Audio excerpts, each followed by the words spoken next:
Assalamualaikum warahmatullahi wabarakatuh.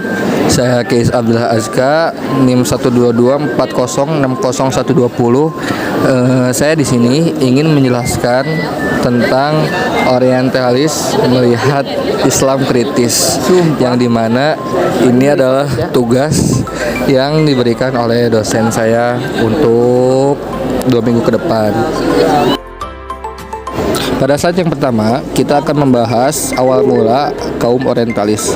Pada mulanya, kaum orientalis melakukan studi ketimuran dengan sikap benci dan penuh rasa permusuhan terhadap agama dan umat Islam.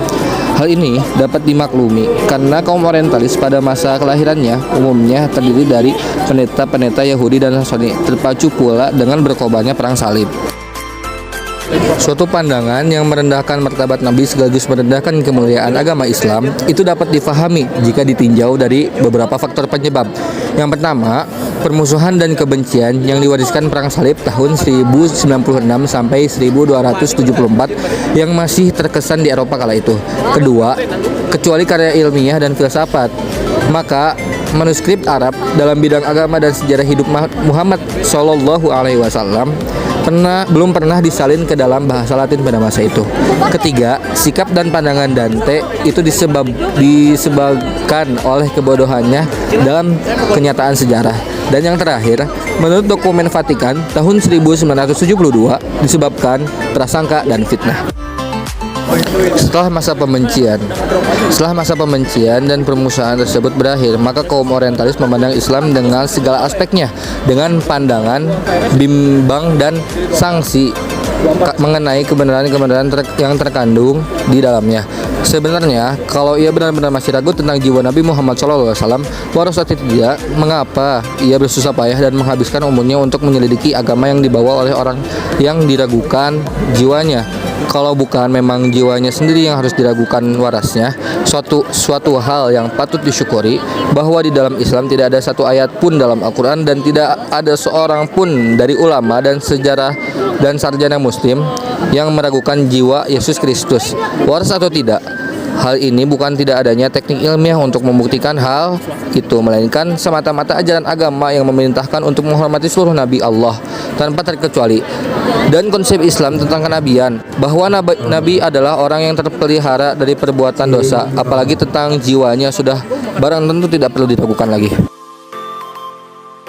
Kaum orientalis dalam mempelajari soal ketimuran, mereka menggunakan semboyan netral terhadap agama. Semua agama sama dalam pandangan mereka, yakni sama-sama baik, tapi dalam kenyataannya mereka memojokkan Islam. Contohnya pada masa penjajahan Belanda di Indonesia, pendidikan Islam tidak dibantu dan tidak pula diberi fasilitas yang cukup oleh penguasa kolonial. Orientalis dalam hal ini juga kadang-kadang menghargai Islam walaupun tidak sepenuh hati, karena mereka menyatakan penghargaan terhadap Islam. Tiba-tiba diselipkan begitu saja hal-hal yang tidak sesuai dengan kenyataan dan hakikat Islam itu sendiri.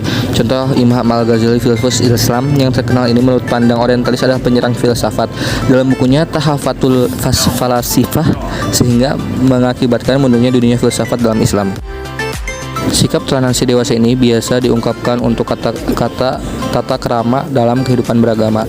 Bangsa Indonesia yang terkenal dengan bangsa beragama, tetapi setelah itu ternyata toleransi beragama mulai hilang. Golongan Kristen mendesak Islam dalam perkembangan keagamaan, membangun gereja di tengah-tengah masyarakat Islam dan membujuk orang-orang Islam agar memeluk agama Kristen dengan memberikan pangan atau pakaian sebagai pelengkap kebutuhan bagi mereka yang miskin. Anggota-anggota partai terlarang komunis yang dijebloskan ke penjara telah didekati oleh misionari. Para misionari atau wakilnya menjanjikan akan mengirim beras dan uang tunai kepada keluarga mereka dengan syarat mereka menandatangani surat pernyataan bahwa mereka telah menjadi pemeluk Kristen. Di samping mendengungkan kata toleransi, sekali juga kaum orientalis melontarkan kata-kata yang bertentangan dengan jiwa toleransi itu sendiri. Contohnya Stanley Spector PhD, guru besar dari Washington University St. Louis, Missouri, ketika berkunjung ke Indonesia memberikan wawancara kepada wartawan Indonesia Raya yang kesimpulannya sebagai berikut.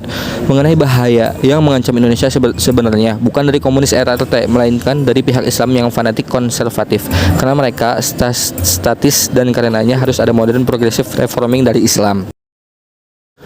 Menurut Farenduani, untuk menjabarkan pengaruh kaum orientalis menggunakan segala macam cara. Yang pertama, menulis buku-buku tentang Islam. Yang kedua, menerbitkan majalah-majalah khusus membahas Islam dunia, Islam dan umat Islam.